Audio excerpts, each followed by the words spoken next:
Lions need to break the game up. If they're going to win, you need to break the game up. You need to create quick ball.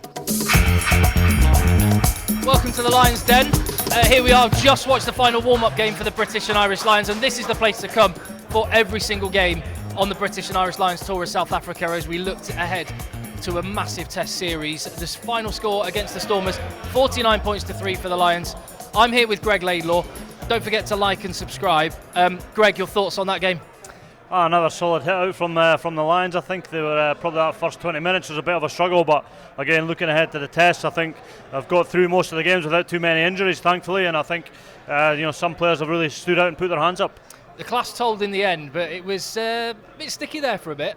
Yeah, it was. It looked like quite difficult conditions tonight, didn't it? The ball looked quite slippy, and the players took a little bit of time to adjust to that. But as I said, after that first sort of 20 minutes, I thought the Lions really took control, managed to get some tempo into the game, and they sort of really took the game away essentially from the Stormers. And is it one of those ones where you can't really win in a way because they're expected to win by the kind of scoreline they did? But for the Stormers players, this is totally once in a lifetime opportunity for them. Yeah, and that's the thing with the Lions, I guess. Some people don't understand. It's every 12 years for the teams in South Africa, Australia or New Zealand, so it's such a big occasion. But I think it's always a difficult game, especially the week before the first test, because the Lions players are thinking, do I really want to play? Do I want to play and get injured? And but obviously some guys see it in another way. It's another opportunity to show what they can do leading into the first test. So as I said before, I think some guys have really stood up and showed what they're all about. So selection's going to be interesting. Look, there was some really good performances. I thought Luke was good. Chicken Rose played well. Some good stuff from the back row, obviously with Marcus Smith as first game. The longer the game went on, the better he looked and more comfortable out there. And Duan was strong on the wing too. So look, a number of players were good, and then I was really pleased with the bench too, how the impact that they had coming off and kept the pressure on and kept the momentum, and we scored some lovely tries, particularly in that second half. They showed a lot of grit at times. We saw some great tries, and I don't know what you feel, but I just get the sense that the more of an influence Gregor Townsend and his attack has on this test series, the better the chance for the Lions to be successful.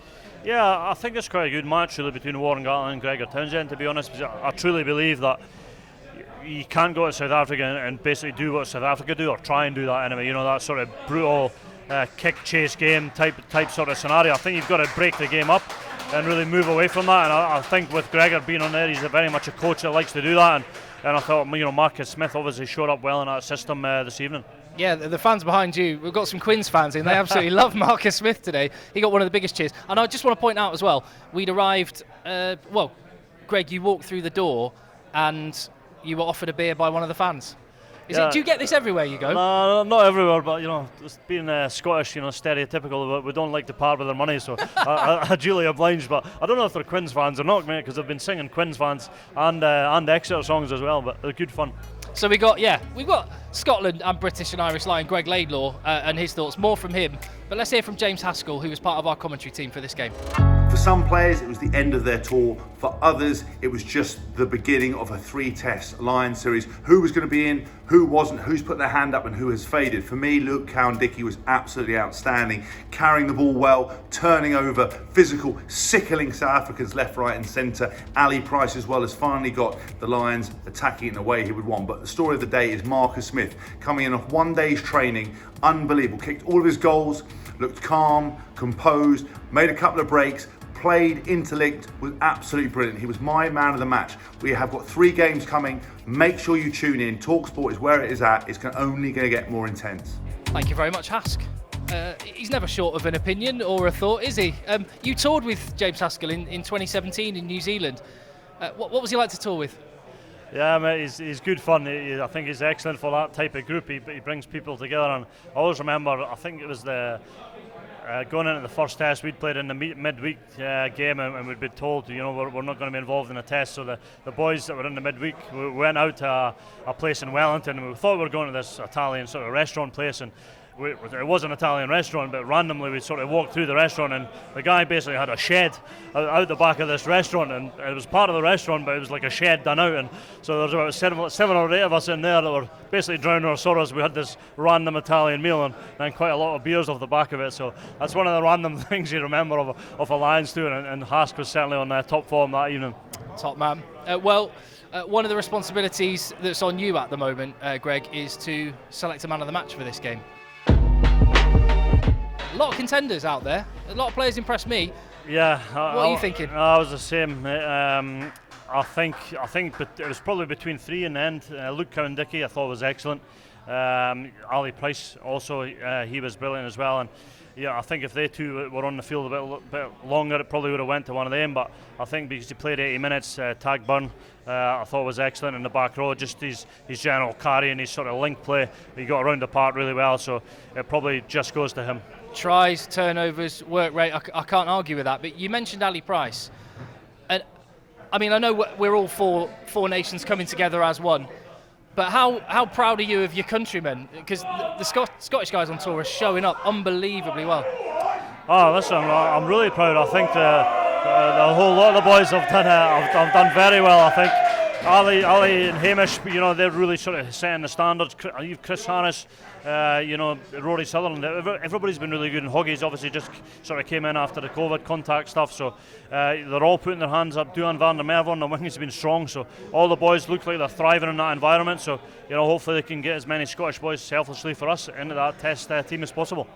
There was a big cheer from some of the Lions fans that are in, and it was Stuart Hogg that was on the screen. They seem to. I mean, it's brilliant that he's back, isn't it? He's had such bad luck in the last couple of tours, and he's really laid a marker down now and could get that test cap that's eluded him.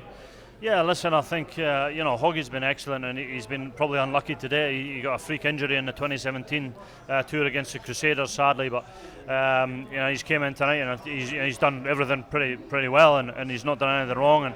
And so hopefully, for him, he's a good mate of mine, and hopefully he's going to get involved in a test. I'm sure he will, because he's a quality player. He has got a lot of competition round about him, obviously, with Liam Williams, Anthony Watson as well, but he's a quality player. He'll let his rugby do the talking, and I'm sure he'll be involved in a test. Yeah, a lot of players really showed up today. Greg, before we leave this little section, I've got to ask you, you told us the story about James Haskell and a night out with him in the shed. Was that a bigger night than the night with you and Finn Russell and you ripping your shirt open after beating England? You'll know the pictures I'm talking about. If not, look them up. Yeah, I thought that one was dead and buried, but thanks for bringing it back up. I think the one with Finn was a bit bigger, to be fair, but certainly different nights, and that's one of the great things about the Lions. You come together. I remember Rory Best was there, Hugh Hask, Ian Henderson, myself, Coley, Dan Cole. So a whole random group of boys coming together from all different countries. But we just had rugby brought us together, had a few beers, and it's just a great crack. Rugby is such a great game. And as well as the rugby on the field, that's what the Lions is all about. I've started to get some names in my head and thinking about combinations. So, they're probably getting a lot closer. And like I said, we'll sit down and have a look at the game and talk to the medics as well about all the players from a fitness perspective. Even though I think we're pretty good, and then we'll start thinking about getting those right combinations together. So I'm not. That's sort of the next 48 hours, 72 hours. When we'll go through that process. So this is the Lions Den, where we're breaking down every single game of the British and Irish Lions tour of South Africa. But we've just watched the Lions beat the Stormers 49 points to 3. A handy win, but really the focus is on that test next weekend, and it will be for the players, surely. That's the sole focus, and probably has been for the last month. Yeah, essentially it has been really, Tim, for the last month, and it's always a difficult game, this first one, I think, leading into that sort of test match series. Some players probably thinking, do I really need to play, or do I want to play because of injury and stuff? So thankfully the first thing is that I think everybody's came through the game unscathed, and I think he's got such an excellent squad to pick from this time around. I think there's guys playing well all throughout the whole squad. I think you look at the back row, real competitive, the second row now real competitive, the back three. I think it's only a positive leading into that test match, because they're going to need to play really well to beat a strong South African team. I'm just going to pick your brains on the back row, actually, because I think that's such a fascinating area. And has Hamish Watson done such a good job that potentially you might need to have him and Tom Curry in the back row together. But then your man of the match today was Ty Burn. Could they be the 3 next week in a slightly maverick selection, do you feel? Yeah, I mean, Hamish has done an awful lot on the tour, and he did before as well. And I think he's been awesome. I think he's forced himself into there, to be honest with you. But I'm a big Tom Curry fan as well. I think he's an excellent player. He's a really good defender and strong over the ball, and he showed that in that South Africa A game, even though they were defeated. So it's whatever blend they choose to go to, and then line-out option really come into that as well. Whether they look at a taller guy like a Courtney Laws or even an Ian Henderson in that 6th position with a Tulupe Falatau at number 8. They're going to have some headaches over selection in the back row.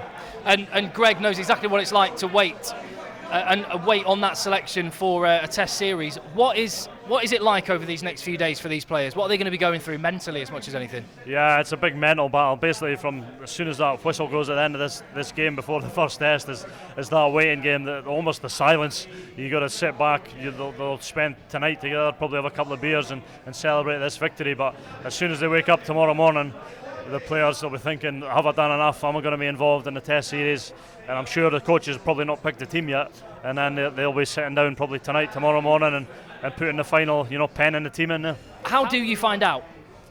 Well, very much on the tour in 2017. It was essentially just done a team selection, from what I'm led to believe. I mean, I was involved in the test, sadly, but I'm not sure if the players were tipped off. I believe they weren't.